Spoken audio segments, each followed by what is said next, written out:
Welcome to the Animal Planet. This is Printing with Grace and Sometimes Gorilla Clothing Company's YouTube page.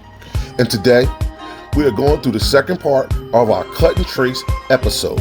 If you haven't done so already, please hit the like and subscribe button, and don't forget to leave a comment and or suggestion. Here we go.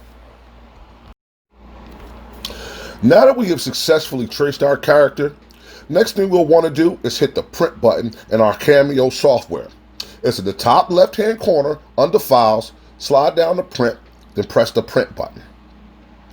Once we have completed that task, the software will process and send our image to our printer and print out the full character, including registration marks.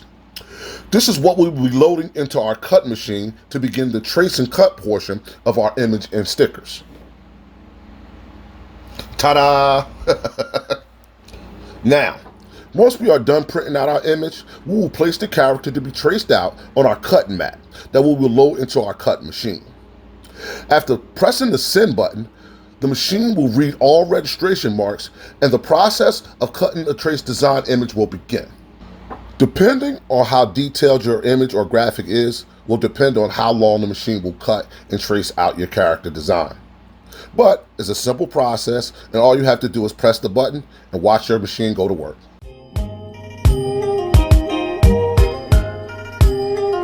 Have you hit that like and subscribe button yet?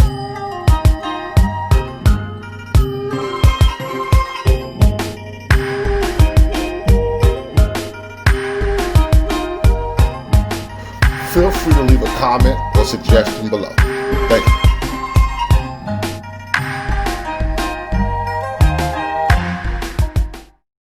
Well, thanks for watching my channel. This is part 2 of our cut and trace episode. Be sure to check back later for future episodes about character creations, logo designs, and other tips that can help you save money and expedite the process of printing. Again, thank you for watching our channel. This is Sometimes Gorilla. Welcome to the Animal Planet.